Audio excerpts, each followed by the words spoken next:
चलिए करते हैं हम बुद्धि विकास के लिए। इसमें बुद्धि विकास, मेधा विकास, मेमोरी डेवलपमेंट, ब्रेन इन्हेंसमेंट, समझने की पावर, अगर आपको याद नहीं हो रहा है वो याद हो जाएगा, अगर याद करके भूल जाते हैं तो वो नहीं भूलेंगे, आपकी ब्रेन शार्प ब्रेन हो जाएगा, एक्टिवनेस आ जाएगी, क्विकनेस आ जाएगी, आईक्यू लेवल बहुत स्ट्रांग हो जाएगा। सजगता से करिए। किसी को गर्दन में परेशानी है, कोशिश करिए, बहुत सजगता से करिए, झटका मत लीजिए। ट्राई करते हैं 25 टाइम्स। जो लोग जानते हैं वो मेरे साथ कर सकते हैं, जो नहीं जानते हैं वो कृपया पहले ध्यान से देख लीजिए, फिर करने का प्रयास करिए। ठीक है, हम करते हैं। हमारा ध्यान यहाँ पे रहेगा। शिखा मंडल है ये, यहाँ पे शिखा होती है, चोटी होती है ना, यहाँ पे चोटी है, इसके नीचे हमारा शिखा मंडल है। इसमें यहाँ पे कफादी जो विषमताएं हैं। देखिए ब्रेन का दिक्कत ये है कि ब्रेन की हम एक्सरसाइज नहीं करते, इस वजह से ब्रेन हमारा इतना शार्प जितना होना चाहिए हम उसका उपयोग नहीं कर पाते। तो है तो सबके पास पूरा है, किसी के पास आधा नहीं होता, और सबका ब्रेन एक समान होता है, किसी का कम ज़्यादा नहीं होता। बड़ी बात क्या है, हम उपयोग कितना करते हैं, किस तरह से करते हैं, फोकस कितना रहते हैं। हमारा पाइप है, पाइप से अगर कहीं पानी जा रहा है और पानी में अगर पाइप में लीकेज कर दे तो पानी लीक हो जाता है, फोकस नहीं, फोर्स इसीलिए नहीं होता। तो हमें फोर्सली हम कैसे इसका लाभ उठा सकें उस पर हम काम कर रहे हैं। तो हम सबसे पहले क्लीनिंग करते हैं। क्लीनिंग कैसे करते हैं वो मैं आपको बता भी चुका हूँ, ध्यान से देखिए।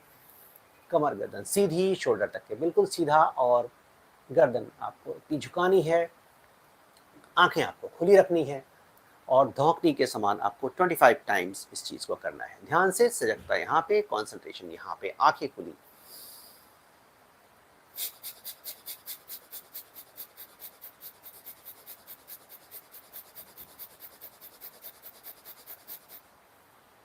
ठीक है, श्वास प्रश्वास एक बार आपको सामने से दिखा देता हूं, ऐसे आपको करना है, ध्यान देखिए। पैरों के बीच में आप मिला के रख सकते हैं। संतुलन की परेशानी है तो 4 इंच का आप इसमें गैप भी कर सकते हैं, क्योंकि गिरना नहीं चाहिए, आंखें खुली रहनी चाहिए, वरना आपका संतुलन बिगड़ भी सकता है। ध्यान से देखिए आप। सांस भरी आपने, आप बिल्कुल सीधा।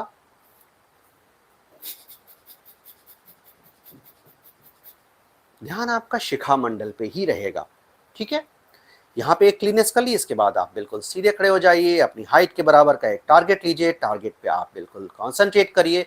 कॉन्सेंट्रेट करने के बाद आप देखेंगे तो वहाँ, लेकिन ध्यान रहेगा यहाँ, ये आपका टीका है, आज्ञा चक्र है, और यहाँ से और शिखा मंडल के बीचों बीच जो सहस्त्रधार चक्र है, यहाँ पे आपका ध्यान रहेगा। एक दिन मैं आपको सारे चक्रों के बारे में बताऊंगा कि किस चक्र पे क्या होता है, क्या लाभ होता है। अगर व्यक्ति किस नेचर का है तो उसका किस चक्र पे ज़्यादा सजगता होगी, और वो कैसे अपने चक्रों में धीरे धीरे धीरे धीरे अलाइनमेंट कर सकता है, अपने व्यक्तित्व को निखार सकता है, और इस तरीके से वो अपनी जो सोच है, अपनी जो हाव भाव हैं, अपने तरीके हैं, और कैसे निपुणता ला सकता है अपने फिजिकल और मेंटल स्ट्रेंथ में इसके द्वारा। ठीक है, ये मैं आपको आगे चल के बताऊंगा।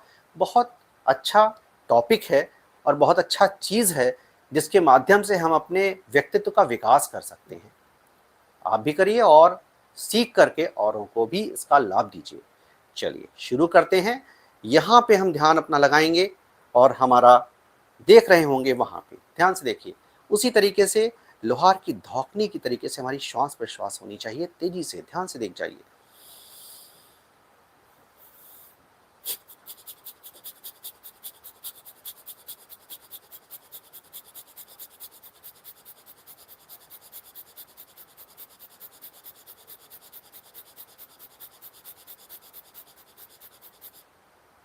ठीक है, ये हो गया।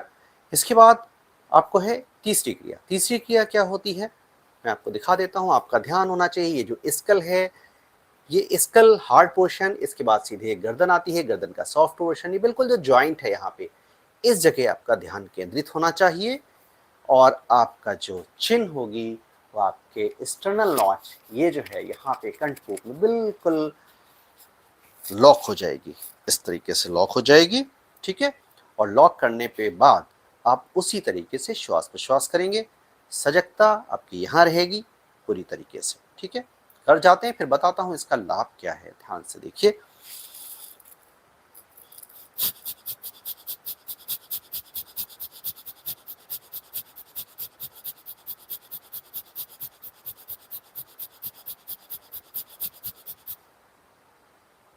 ठीक है, ये आपकी 3 क्रियाएं आपकी ब्रेन से संबंधित हो गई हैं। इसके बाद एक मैं चौथी क्रिया और बताता हूँ, उठक बैठक की, वो भी ब्रेन से संबंधित है। ब्रेन आपका इनहेंस करेगी, मेमोरी आपका इंक्रीज करेगी, शार्प ब्रेन आपका हो जाएगा। सजगता के साथ आप अपने ब्रेन का 100% उपयोग कर सकेंगे। जो लोग बहुत अच्छे से, ऐसा भी नहीं है कि आज मैं आपसे 25 टाइम्स कह रहा हूँ, आप 100 टाइम्स करना शुरू कर दें, नहीं। योग कभी ये नहीं सिखाता कि आप लालची बने। योग में लालची नहीं बनना चाहिए। लालची का मतलब होता है कि आज ही सारी क्रियाएं मैं कर लूं, अभी सारा सब कुछ मैं कर लूं और कल से बिल्कुल निपुण हो जाऊं, ऐसा नहीं। धीरे धीरे धीरे धीरे धीरे धीरे निपुणता आती है। अगर आज ही आप सारा कर लेंगे तो उसका दुष्प्रभाव आपके शरीर पर, आपके मस्तिष्क पे पड़ेगा। तो कृपया आप जो भी करिए सजगता के साथ, निरंतरता के साथ, और एक दिन नहीं, आज किया कल छोड़ दिया, निरंतरता के साथ करते जाइए। आप इसका लाभ उठाइए और इसका आपको लाभ मिलेगा। चौथी क्रिया मैंने आपको बताई थी, हम बच्चों को दंड स्वरूप जो हम उठक बैठक कराते थे, वो एक क्रिया है। सिंपल है, आप ऐसे पकड़िए, बस आपको अब क्या करना है, आपको ऐसे नहीं बैठना है, आपको थोड़ा झुक करके ऐसे श्वास छोड़ते हुए जाना है।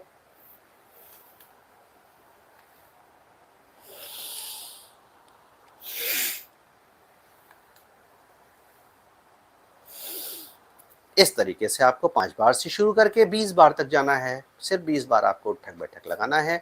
पैरों के बीच में आप समुचित गैप, शोल्डर के बराबर गैप रख सकते हैं और इसको आराम से कर सकते हैं। धीरे धीरे करिएगा। संतुलन की दिक्कत हो सकती है तो आप संतुलन बनाते हुए इसको धीरे धीरे 5 बार करिए, फिर धीरे धीरे एक एक करके बढ़ाते जाइए, 20 बार करिए। ठीक है, ये सारी क्रिया हमारे ब्रेन को स्ट्रांग बनाने के लिए होती है। इसके बाद मैंने ब्रेन के पोषण के लिए भी आपको एक तरीका बताया था, जो मैं एक बार बता देता हूँ, आपको ध्यान से देख लीजिए। ब्रेन को पोषण करने का तरीका मैंने आपको बताया था। आप गाय का, देशी गाय का घी, वो नाक को अच्छे से क्लीन करिए। क्लीन करने के 2-3 तरीके होते हैं। पहली बात तो आप सुबह स्नान करने के बाद अच्छे से नाक को साफ करते हैं। कफ आदि विषमताएं जो अंदर जमा हो जाती हैं, जिसका दुष्प्रभाव हमारी आंखों पे पड़ता है, हमारे ब्रेन पे पड़ता है, हमारे कान पे पड़ता है। ये सारा का सारा दुष्प्रभाव धीरे धीरे जमा होते होते होते होते स्थिति हो जाती है कि सारे हमारे अंगों पे दुष्प्रभाव करते करते इनका कार्य जो है बाधित होने लग जाता है, इसलिए धीरे धीरे खराब होने लग जाते हैं। तो नाक में सबसे पहले अच्छे से क्लीन करना है नाक को। ठीक है, हफ्ते में एक बार अगर आपका कोई किसी योगाचार्य के संरक्षण में ही आप जल नीति कर लेते हैं तो अच्छी बात है, नहीं तो उनके संरक्षण में आप सीख सकते हैं। मैं इसका एक आपको शॉर्ट डाल दूंगा, मैं करता हूँ इसको, उसका मैं करके डाल दूंगा। हफ्ते में आप एक बार कर सकते हैं। वसंत ऋतुचर्या में अगर आपको शुरुआत करनी है तो वसंत ऋतुचर्या जल नेति और सूत नेति के लिए शुरुआत करने के लिए बहुत अच्छा समय होता है। एक बसंत ऋतुचर्या, एक शरद ऋतुचर्या। तो ये बसंत ऋतुचर्या चल रही है, अभी आप शुरू कर सकते हैं, कहीं भी आप ले सकते हैं। एक टोटी लगा हुआ लोटा होता है, मैं आपको दिखाता हूँ। चलिए मैं आपको दिखाऊंगा, रखा हुआ अंदर मैं दिखा दूंगा आपको। ठीक है, तो ये इस ये आपको क्लीन करना है। क्लीन करने के बाद यहाँ पे क्लीनिंग हो गई, फिर आपको देशी गाय का, जो शुद्ध देशी गाय का घी आपको अच्छे से नाक के अंदर आपको अच्छे से मसाज करना है। ध्यान रखिएगा, नेल्स अच्छे से कट होने चाहिए, वरना अंदर कट लग सकता है, एब्सेस हो सकती है, घाव हो सकता है। ये नहीं होना चाहिए। नेल्स अच्छे से कट होने चाहिए जब आप घी का उपयोग कर रहे हैं। ठीक है, ध्यान रखिएगा। कान में भी आप कर सकते हैं इस तरीके से, ऐसे, लेकिन नेल्स कट होने चाहिए, ये ध्यान रखिएगा, वरना आपको इससे दिक्कत भी हो सकती है। इसके बाद आप क्या कर सकते हैं, आप कान में पूरी ऐसे घी लगा सकते हैं। एक्यूप्रेशर के आधे पॉइंट, पूरे शरीर भर के आधे पॉइंट हमारे कान में होते हैं, जो पूरे ऑर्गन को कवर करते हैं। इसमें ब्रेन है, ठीक है, पूरे ऑर्गन कवर करते हैं ये कान के पॉइंट। यहाँ आप अच्छे से गाय के देसी घी का मसाज कर सकते हैं। ठीक है, पाम में कर सकते हैं, और पाम में करने का एक तरीका मैं और बता देता हूँ कि आप उनको पैर में करिए। पैर में करेंगे और इस तरीके से करेंगे तो आपके दोनों जगह आप लग जाएगा, आपके पाम में भी हो जाएगा, आपके पैरों में भी हो जाएगा। इतना अगर आप कर लेते हैं तो ये पोषण आपके आँखों के लिए, आपके ब्रेन के लिए, आपके ऑर्गन्स के लिए एक बहुत अच्छा पोषण होगा। अगर आप इसको निरंतर करते हैं तो आपको इसका विशेष लाभ होगा। ये लाभ मैं आपको इतना कह रहा हूँ कि 2 दिन 3 दिन से ही आपको दिखने लगेगा, अगर आप इस तरीके की मसाज करते हैं और इस तरीके की क्रिया करते हैं। आपके आँखों पे भी विशेष प्रभाव पड़ेगा। आँखों की मैंने आपको एक्सरसाइज बताई थी, लेकिन आँखों के एक्सरसाइज के साथ साथ ये जो क्रिया आप घी की करेंगे, इससे आपके आँखों पे भी प्रभाव पड़ेगा। आपके कानों पे भी प्रभाव पड़ेगा इसका।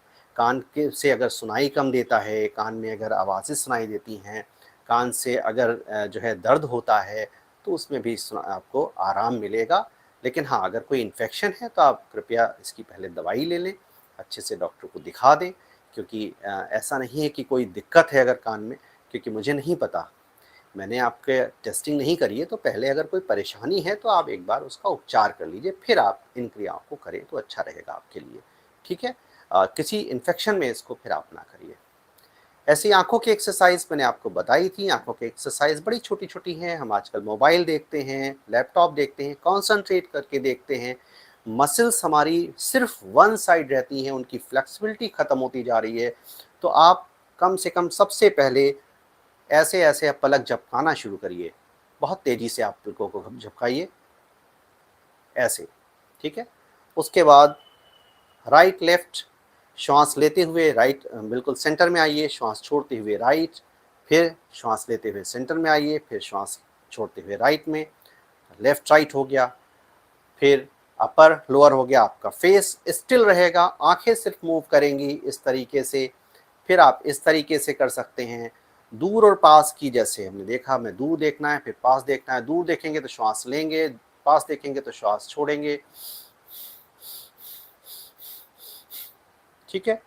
इस तरीके से ये आँखों की एक्सरसाइज हो गई, या आप कर सकते हैं घर में, अर्ली मॉर्निंग आप कर सकते हैं, किसी भी समय आप इसको कर सकते हैं। ये एक्सरसाइज आप पढ़ाई कर रहे हैं, आपने 5 मिनट का ब्रेक लिया, ब्रेक लेने के बाद आप इसको कर सकते हैं। और हाँ, छपाके मार के आपको अच्छे से आँखों को धोना भी है, दिन में कई बार। आप जैसे सुबह आप ब्रश कर रहे हैं तो आप अच्छे से छपाके मार के साफ पानी से आँखों को धोइए, या उसके बाद आपने खाना खाया, खाना खाने के बाद जब आप मुँह धोने जा रहे हैं तब भी आप छपाके मार के पानी से अच्छे से आँखों को धोइए। फिर शाम को, फिर रात में सोने से पहले एक बार आप छपाके मार के आँखों को ज़रूर धोइए। इससे भी आपको लाभ होगा, आँखों के अंदर जो कफ आदि विषमताएँ हैं वो दूर हो जाएँगी।